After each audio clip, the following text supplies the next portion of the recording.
Tell us something about yourself. Hello, my name is Carla Rosa Marate. I am 22 years old, currently a third year Doctor of Veterinary Medicine student in Atlantic University.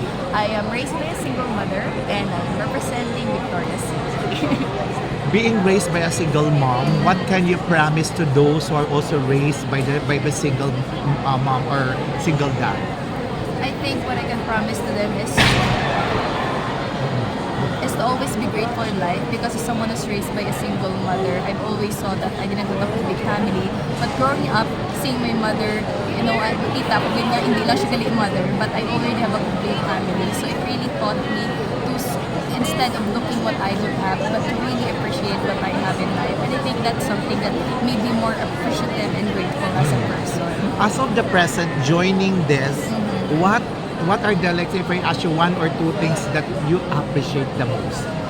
First, of course, the people around me, my team, because for me, a pageant is not a one-man team. It's really composed of my city, of my handlers, of my makeup artists, my stylists, and I wouldn't be here proud to represent my city without their help. So you appreciate their contribution, Yes, each one of of them? course, because I wouldn't be here without, diba? No man is an island. We're from Mercy, no?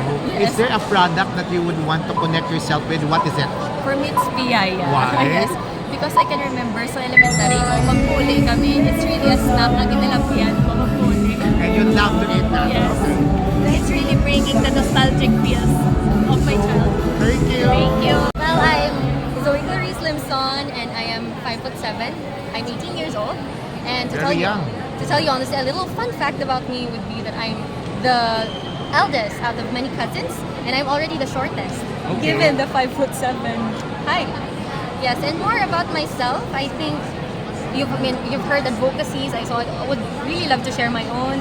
For almost 2 years, I've been working on my advocacy in Kawayan and as well as here in Bacolod on youth leadership, animal welfare, nutrition, and media and information literacy. These causes are really close to my heart because I have witnessed firsthand how these issues really target the youth and their impact on their community, which is why I hope that with the many outreach programs and symposiums that we have done, and we will be doing more in the future, we could make the significant dent on this problem. And of course, we cannot do it alone. We have to do it with the support of the people around us, those who have a heart close to these advocacies as well. Wow, interesting. If I ask you among the products of Mercy, if you can connect your advocacy to those products, which product you think is aligned to that advocacy? Well, I think it would really be the piyaya because my advocacy really seeks to improve the lives of the Negrense youth. And when you tell people of piyaya, they would immediately think, oh, Negros Occidental. And of course, I think that is somehow related because once you bite into the piyaya, you feel the warmth and the sweetness of the people. And that is what we want to give to the youth, that they are welcome with such warmth and sweetness. Wow, Thank you so much. Joining in this journey, what are you bringing in? I am bringing charisma, talent, of course beauty, but of course as well knowledge. And I would like to utilize this platform to as well as empower, uplift, and educate a lot of people about the relevant issues that we have here in our society. It's very important because self-awareness is really essential here in our province and here in our country, as it is something that can help us to have a very promising life, as well as I really value my country as it's something that I have grown up to, and I would like to utilize my platform to contribute, to leave a lasting impact, and to make a positive change in my community. Are you like pure Filipino or there's a mixture of you? Look Oh no, I'm half Australian. Oh, half Australian. Yeah. Is that something like an advantage to you? Possessing this really beautiful face and charm? I think so, but I really love Filipino beauty as well, and actually in men it's also my type, but I think having this type of blood is really good as well because I've had a lot of offers in modeling because I think in Philippines they like half Filipinos Yes. and half Australians, something like that. What kind of promise are you bringing into Cadiz? The promise that I'm trying to bring to Cadiz is to make them proud. I'm learning and sorry. Acting experience, but I can do it because I am a Lin-ay Negros. Yeah, so you need to put up a lot of negativity aside, the pressure and the game. And what are you bringing in today? sir. What are you bringing in today as you enjoy this journey? As you're telling me, as not to be affected Yeah. with the nerve-wracking whatever. Yes, the positivity that I have for myself, my guts, my willingness, and my determination to actually face a lot of corporate awardees here today. So it has always been a pleasure for me to actually here, to be in front of you, to, you know, have mercy. Yes. Okay, so you talk about Mercy. Is there Yeah. any product na you can connect yourself with? As a product sa Mercy, ha? Yes, Oh, yeah. actually, my very favorite product of Mercy is the egg cracker. Okay, why is that? Yes, because you know, sir, it is really very soft outside, you know, and when you taste it, it is really crunchy.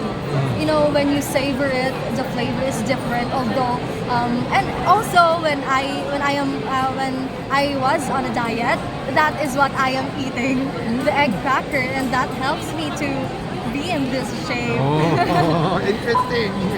Wow, okay. Thank you. so Thank you so much. This is the flower thing in in front of you. It actually looks cute and it gives me a much more boost of confidence to rap in this Do you think it can connect to yourself? Yes, sir. Yes, because I've been struggling mentally when I was a child. I was in an environment where people around me would always tell me that I'm incapable.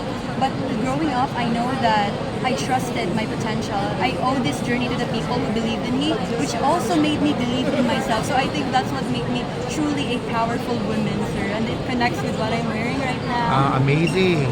Among the products that we have, we're from Mercy.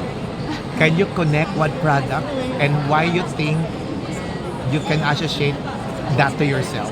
I think it would be bizcocho. Okay. Bizcocho is really hard, which symbolizes me. I'm a tough and hard person to break. And at the same time, it's really sweet and delicious because despite of my hardness from the outside, I taste really good on the Wow. inside. Can that stand alone or do you want it to be paired with coffee or a drink? It would taste good alone, of course, sir. It's Mercy. Sa Mercy, tanan man namin. But it would taste good with coffee, though. And who do you think is the coffee up to your life? The coffee to my life is, I think, my boyfriend because Okay. it actually gives me the energy like what coffee does to me. Oh, so they blend together.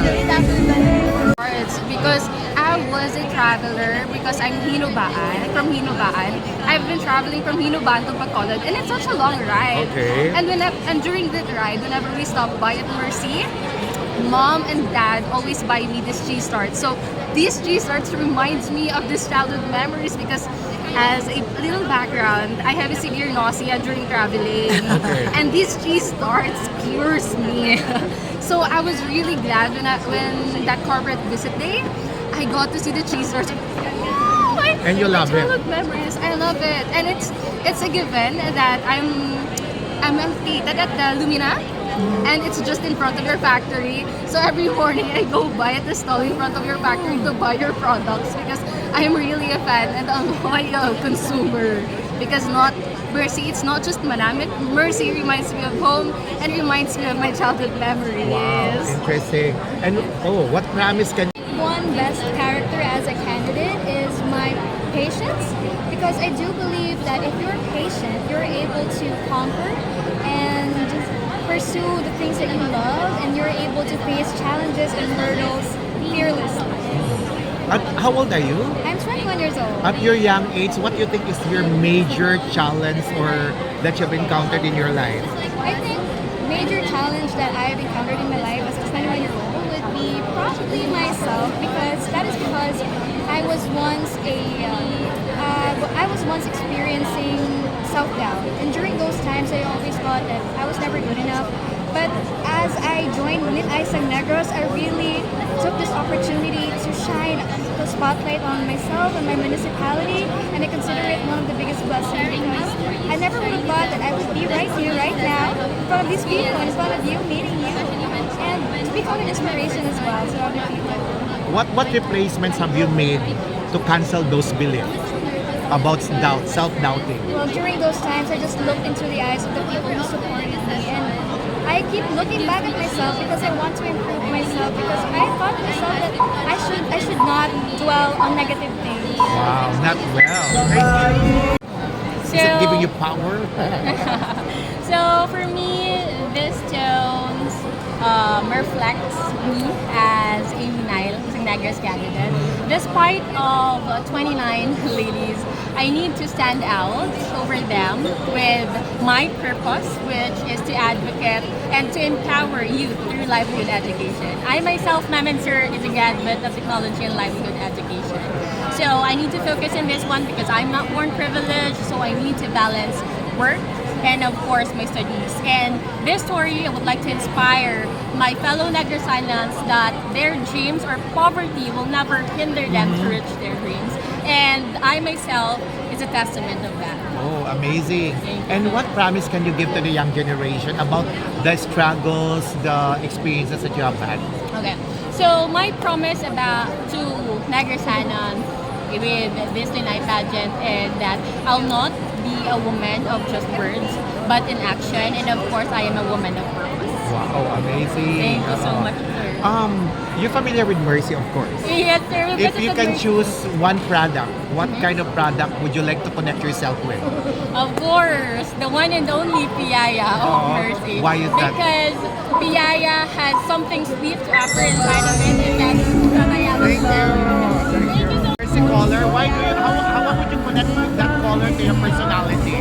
You know what? I'm really a joyful person. I have this type of humor that we're gonna actually make people laugh, the people around me. And you know what? I actually wear this because it's like I'm a happy person. And you love it? Yes, Yeah. I really love it. I wanted to make people feel that I'm like this. I'm this light. I have this energy that could enlighten people's mood as well. So I wear this because I want it just to not just to boost my confidence and make myself lighter or enlighten myself with the pressures that we have right now, but at the same time lighten the mood of the other candidates. People around. How can you connect to those ladies who would want to give up or are not seeing the light anymore? You Or know what? just losing hope? Yeah, I'm actually one of the ladies before.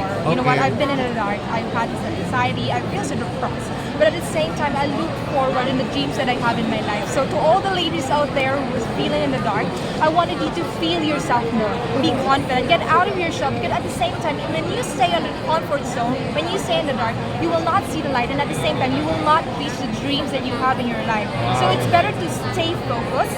Start some actions in order to achieve the dreams that you have. Because at the end of the day, you will be the one who would lead your path, not the people around you or not the people who will try to motivate you. Because it's always going to be you, only you. Wow, amazing. Thank you so much. Connect that to yourself.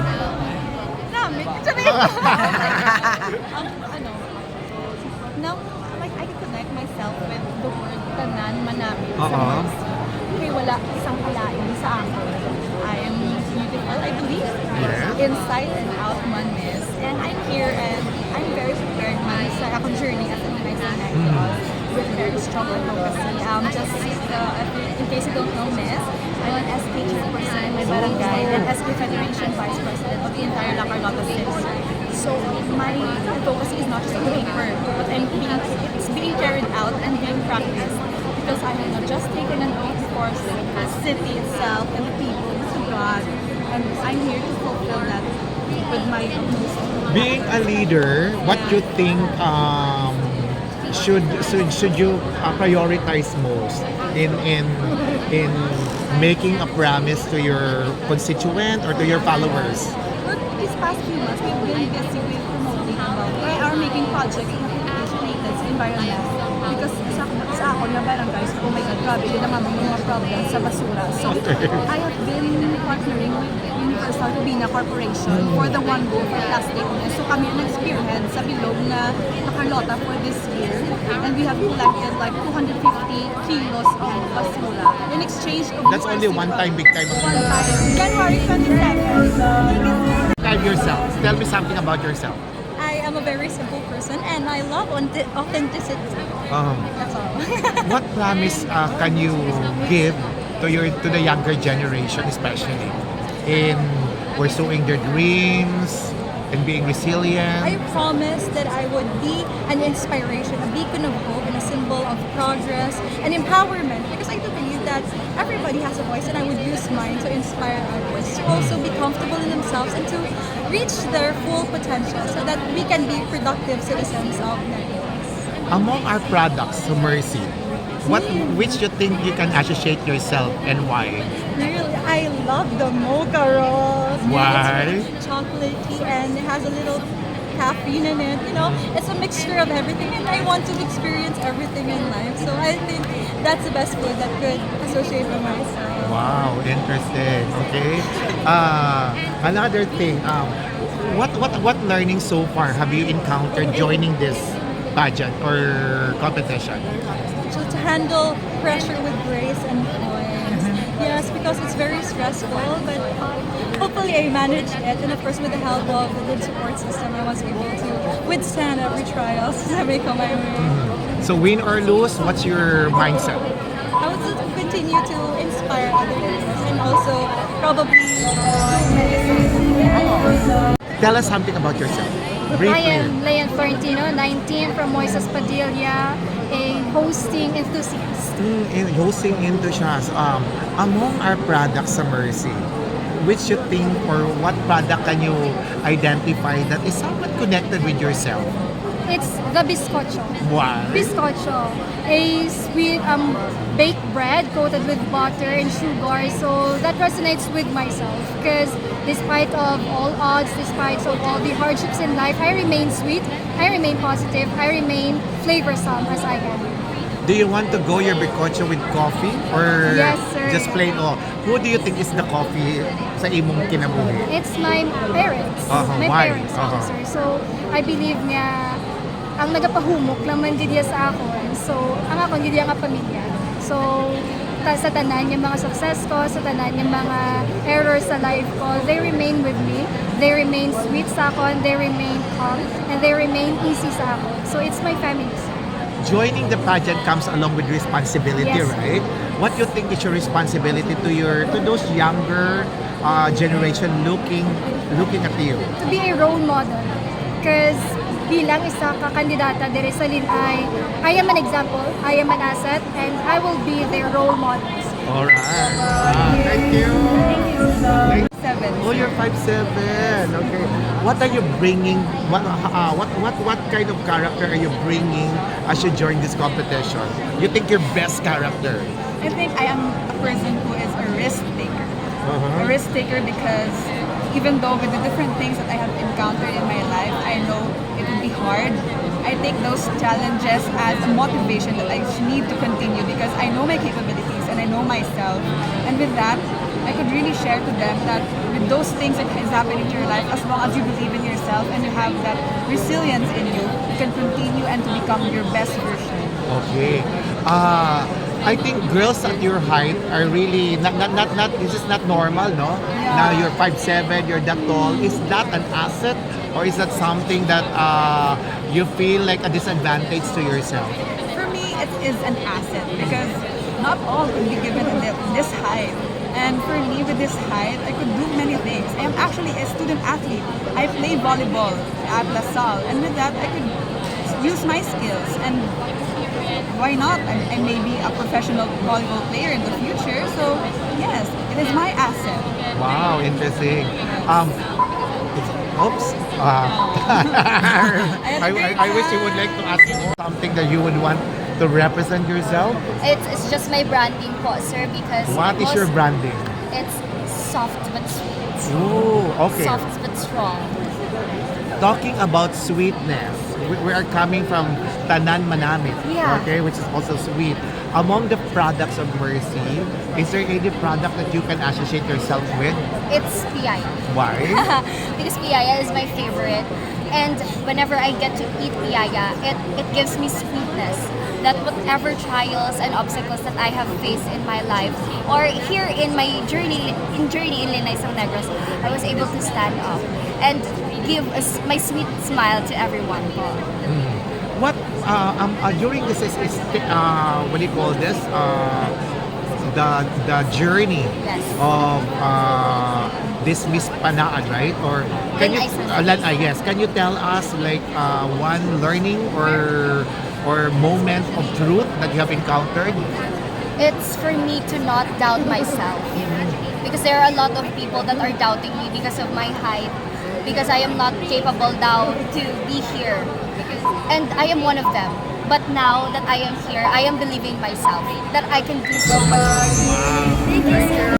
Okay, so aside from being a pageant enthusiast, I am also a Sangguniang Kabataan Counselor, a heading committee for social and gender development in my barangay. And the latest event that we had was a cleanup drive to the most secluded areas in my barangay. Is this part of the election process, right? That you were voted or you were appointed?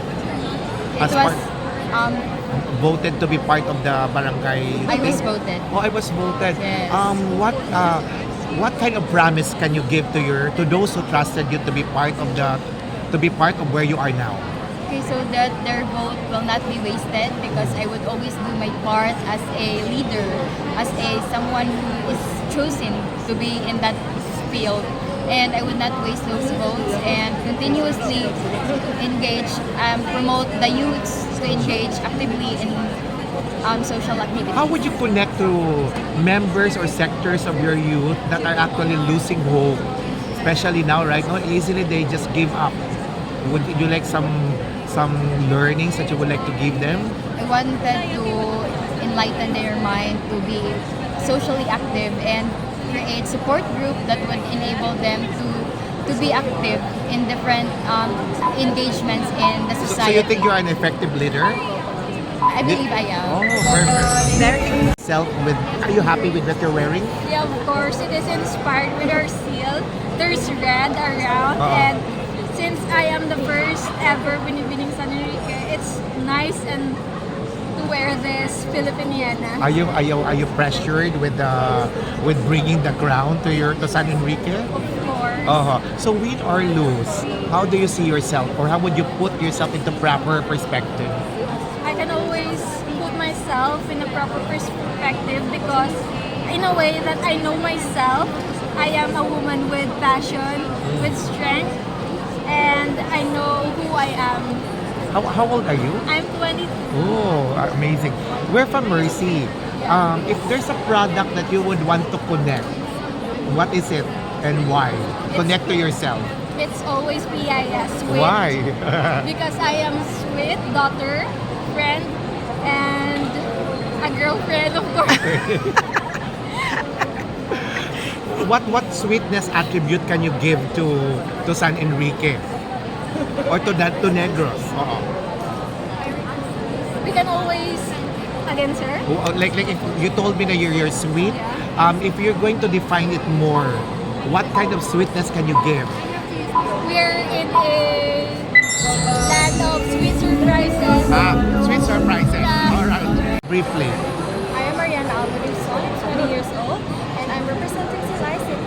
I am also a volunteer teacher, and Volunteer teacher. And I am currently studying at Carlos Salado Memorial State University, Talisay campus, taking up BSHM or Hospitality Management. Teaching is about learning, relearning, and unlearning, right? Yes. If you will have the opportunity to connect to the young generation of things that they should relearn or unlearn, what is it?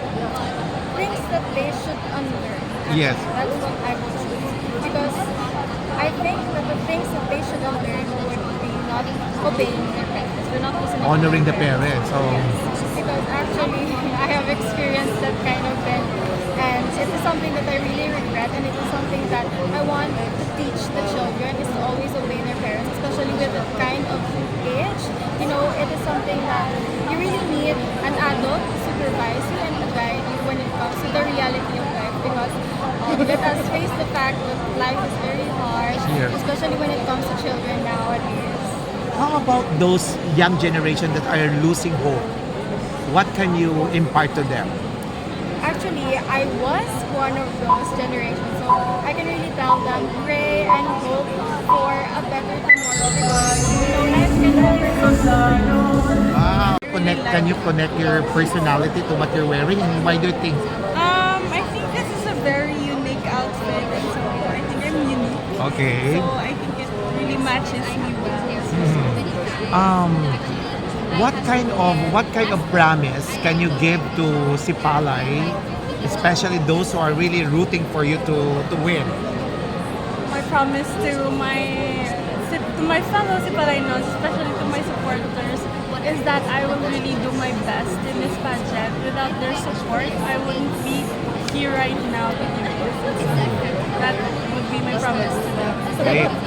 Among the products of Mercy, because we were from Mercy, is there one product that you can associate yourself with and why?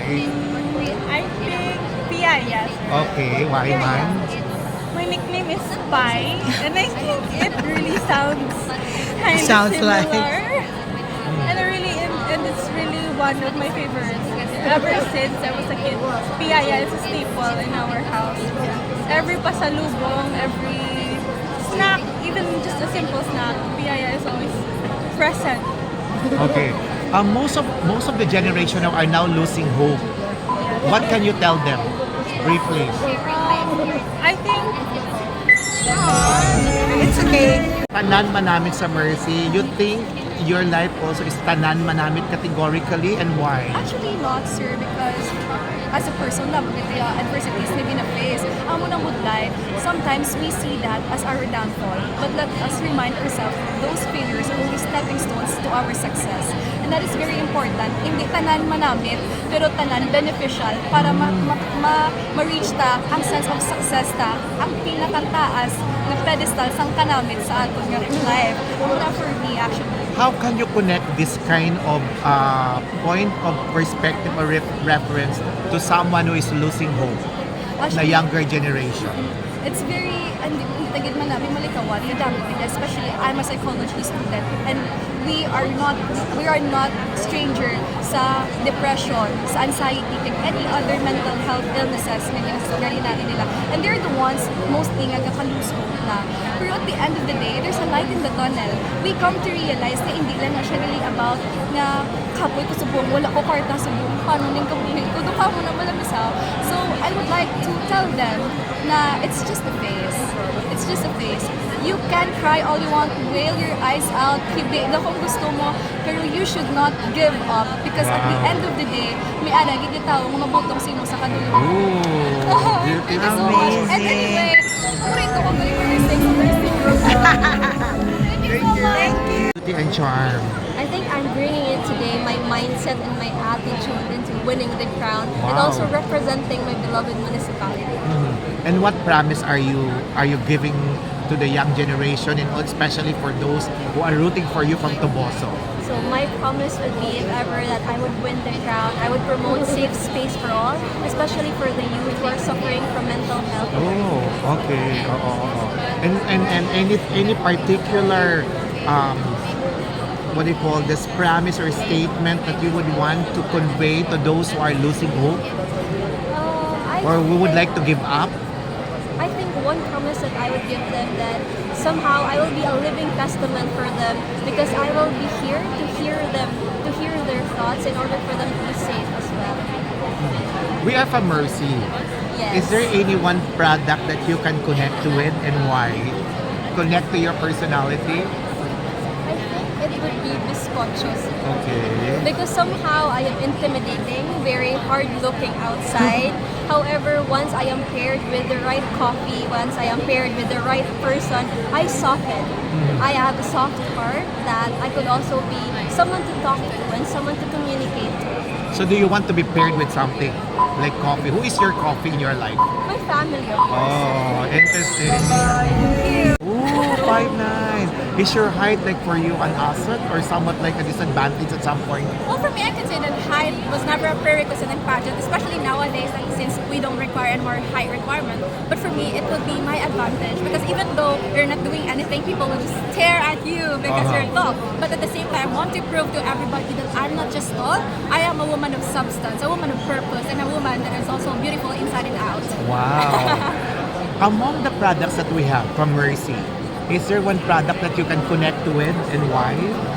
I think it will be bizcocho. Because during the time when my mother is still alive and the boyfriend of my sister, they were actually meant to be married, but due to tragic, events, it didn't happen. And that's the only thing that reminds me of good memories with them, eating bizcocho. Because every time they visit our houses, they will bring bizcocho, and that's really my favorite. That's why I'm happy to visit again Mercy once again and bring home one box of Mercy.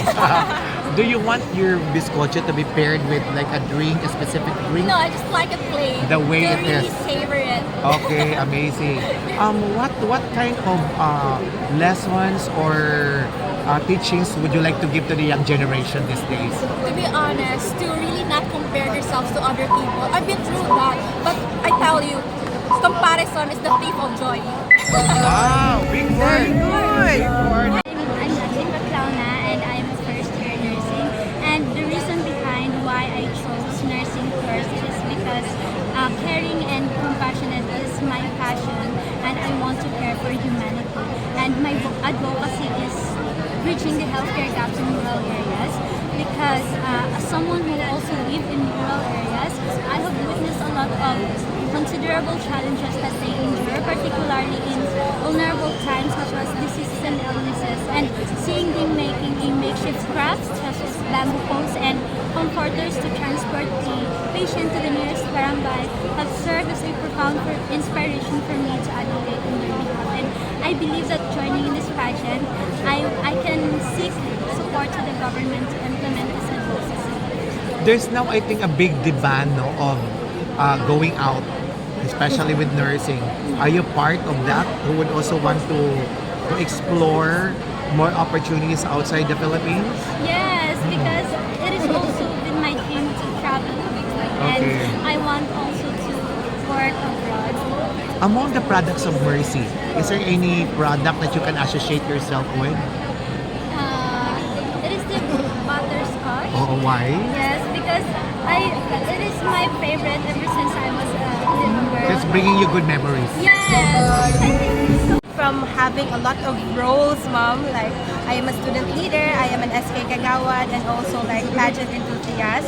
I believe my biggest value I am holding in joining this pageant is being optimistic and resilient. Because after winning the pageant in my locality, I experienced being bashed and receive a lot of negative comments because a lot of people are saying that I don't fit in the pageantry community. But I became optimistic and resilient in facing these problems and hurdles in life because I know myself more than they do, and I know I can offer a lot to people, especially in raising my advocacy, which is about inclusive and quality education, which is entitled Educarton.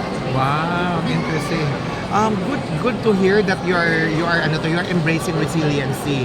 Yes. How about those young people who are no longer having this hope to continue or to fight or laban lang? What's your thought about that? I was once in their position, sir, because when I lost my grandfather, I was hopeless, like literally. I was so down, I was devastated. But because there are a lot of people who believed in me, and I believe in myself that I have the potential to continue and to move forward, I become hopeful that I can do more, I can help other people and inspire them. Wow, thank you. Pedro kay Juana, 21 years old, a third year civil engineering student. If there's a product that you would like to connect with Mercy, connect to yourself, what is it and why? Well, Piyaya is well known. Mercy is well known because of not just because of Piyaya, but Piyaya is one of those products. So if I were to compare myself to your products, I think it would be Piyaya because Piyaya is sweet and so am I. And as a candidate, I think I can show my sweetness to the people here in the province by promoting my advocacy, which is green energy integration. Okay. Because I live in a municipality where a lot of people do not have electricity, and renewable energy resources could be one of those things that could help the people in our municipality to have electricity. In this journey of joining, what have you learned from the girls? What are the learnings or you think the what do you call this challenges that you have encountered along the way in the preparation?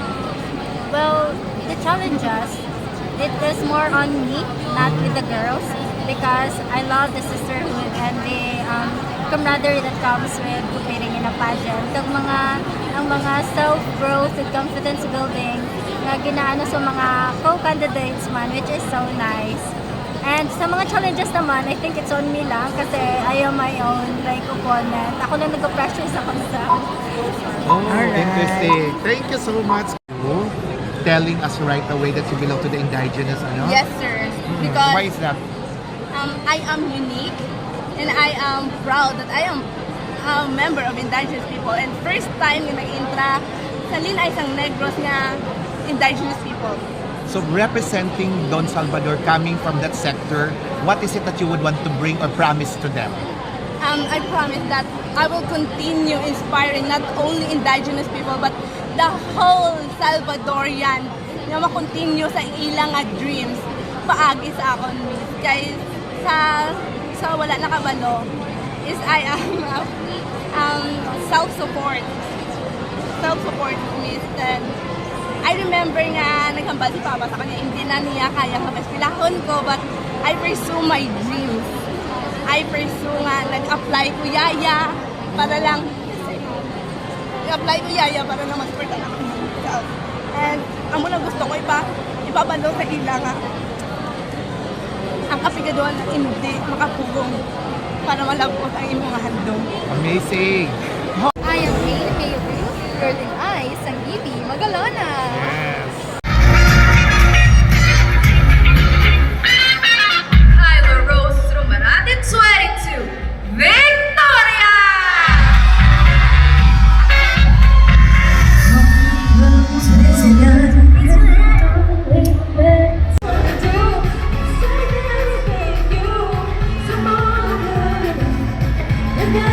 You're